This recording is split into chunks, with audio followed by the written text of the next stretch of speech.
Hello aspirants, welcome again to Poonam Dua classes. I hope कि आप सब लोग बहुत ही अच्छे से प्रिपरेशंस कर रहे हैं।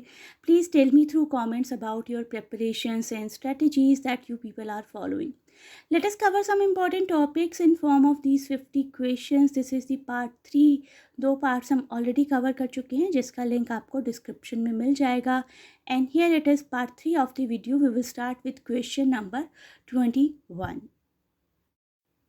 क्वेश्चन नंबर 21 की फॉर्म में मैं आप लोगों को एक पैसेज करवा रही हूँ. बहुत छोटा सा है and it is quite simple. The grocers children eat day old bread, moldy cakes and cheese, soft black bananas, or stale shredded wheat.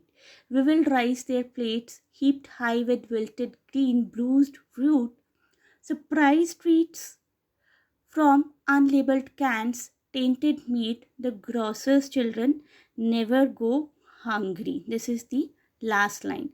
Now let us see what are the questions related to this particular passage. The question here is, how does this poem actually achieves its effect? इस pome का effect क्या है, या फिर हम कह सकते हैं कि बेसिक थीम क्या है, बेसिक क्या कहना चाहा है. आप लोग प्लीज़ सभी ऑप्शंस को पढ़िए. Try to reach the correct answer, then I will tell you. आप पॉज करके थोड़ा सा सभी ऑप्शंस को देख सकते हैं. Now let me tell you the correct answer.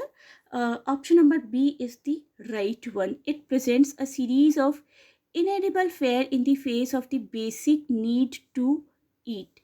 बच्चे क्या चाहते हैं, किसी भी इंसान की क्या बेसिक नीड होती है कि आपको खाना खाना है.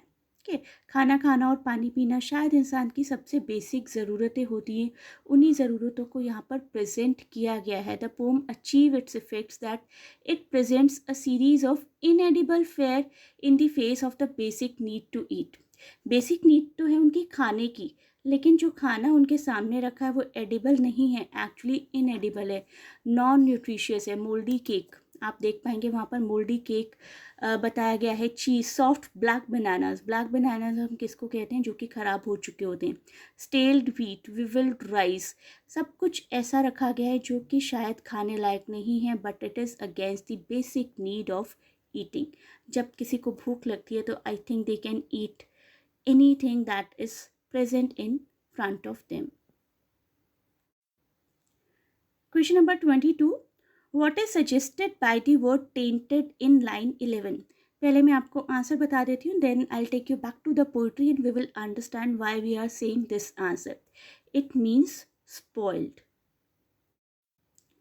ये देखिए यहाँ पर लिखा गया है tainted in this line, tainted meat. The word tainted suggest option C जो हमने चूज की थी, उसका मतलब था spoiled.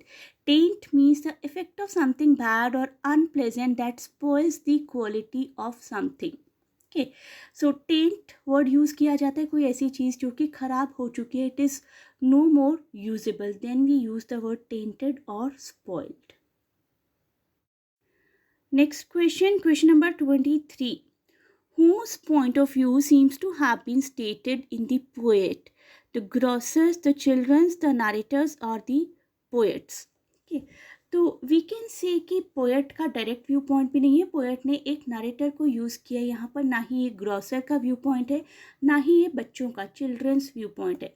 तो we will go for the option number C, that is narrator. The narrator's point of view seems to have been stated in the poetry. Some third person has been used by the poet. Next question number 24. Question number 24 कहता है, which of the following word best describes the last sentence of the poetry और दी pome. अगर आप लोगों ने poetry ठीक से पढ़ी है तो आप लोगों को शायद लास्ट सेंटेंस, जो कि बहुत ही ज़्यादा हार्ट टचिंग था, बहुत ही अच्छे से शायद याद होगा. The grocers children never go hungry. That was the last sentence. Please listen again. The grocer's children never go hungry. Grocer के बच्चे कभी भी हंग्री नहीं होते. उनको देखो कैसा रूखा सूखा स्पॉइल टेंटेड फूड खाने को मिल ही जाता है. तो आपको क्या लग रहा है, क्या व्यू पॉइंट रहा होगा राइटर का यहाँ पर? The writers view point is actually a verbal irony here. It is ironic. Last sentence of the poem, the grocer's children never go hungry, is ironic. Hence, option A is the correct answer.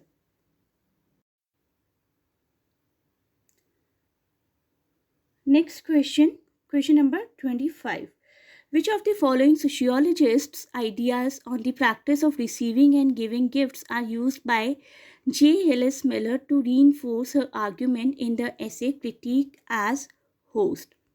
Option number C here is the correct answer, that is Marcel Mauss.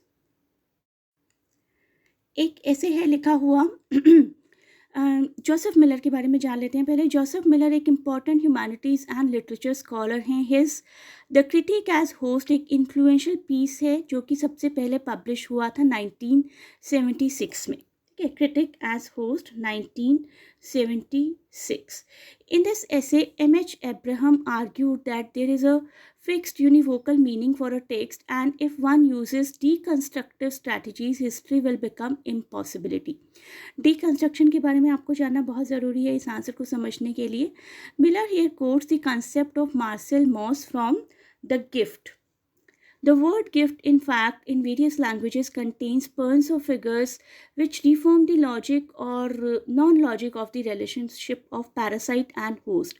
In German, gift means poison. In French, which derives from the Latin word catena, gift means little chain. Rings bound together in a series, little chain. Thus, the chain is precisely not a ring but a series of rings. Each ring open to receive the next and close to the next, and whole possible is open-ended. It always opens to the possibility of having another link added to deconstruction.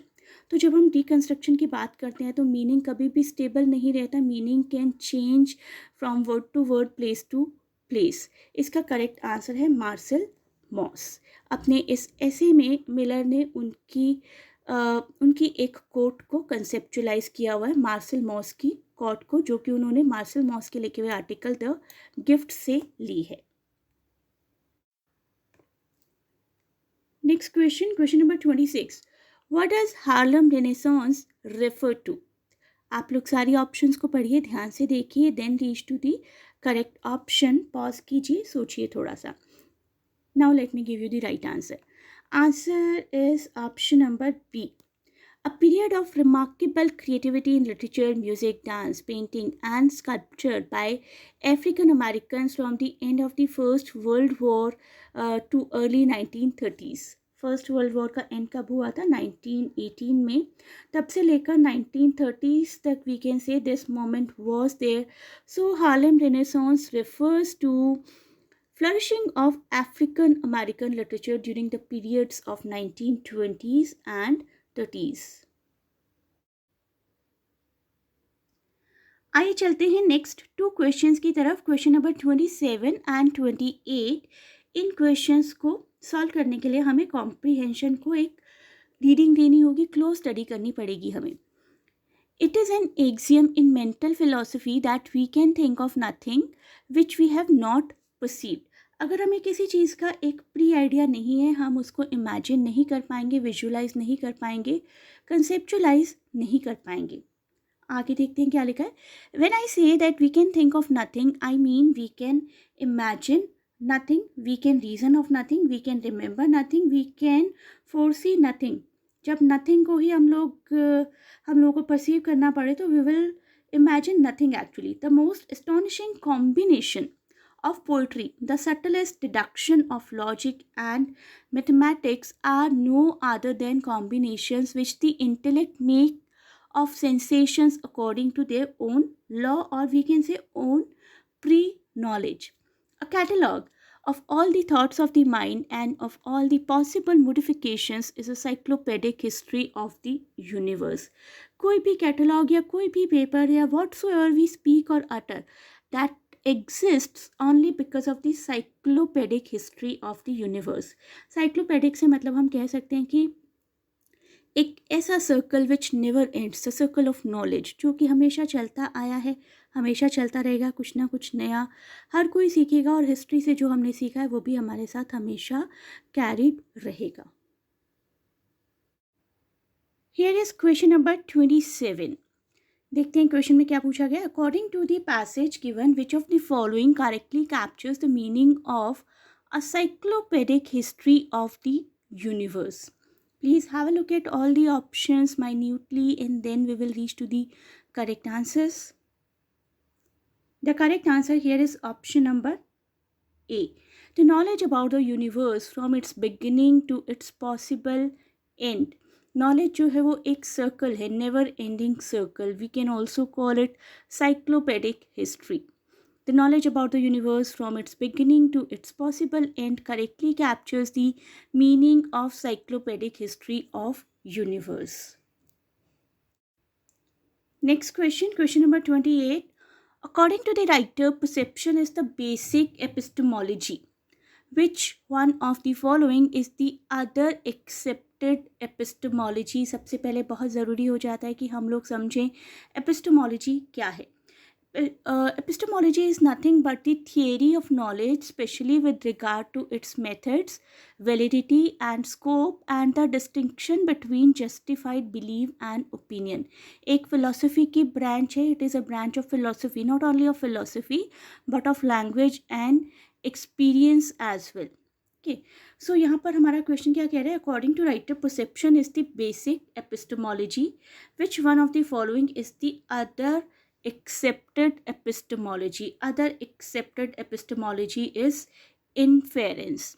Inference is an idea or conclusion that is drawn from evidence and reasoning, and an inference is an educated guess. An intelligent guess is called inference. So this also falls under the category of epistemology, which means the theory of knowledge.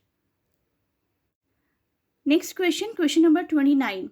What is the meaning of Ziauddin Sardar's statement, cultural studies started as a dissenting intellectual tradition outside academia, dedicated to exposing pause in all cultural forms, but it has now become a discipline and a part of the academic establishment and its power structure.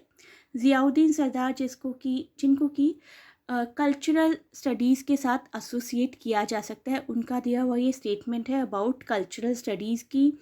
अब जो है cultural studies काफ़ी intellectual thing हो गई है.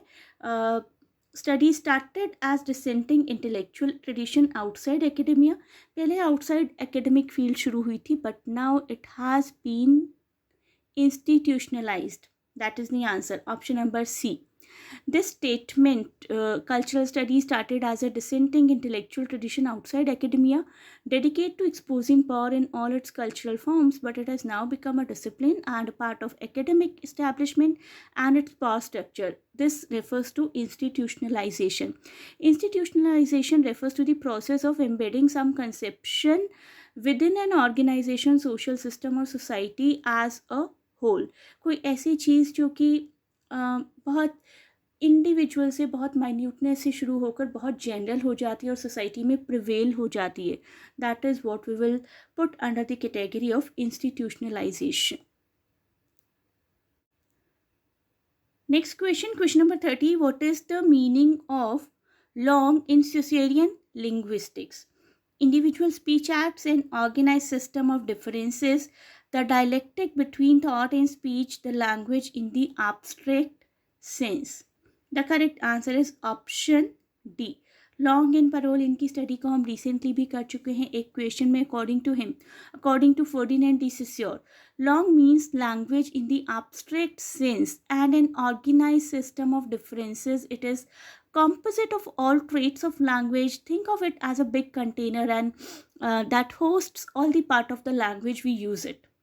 सारी languages के मिला जुला कर रूल्स को कहीं पर रखा गया है. That will be called long.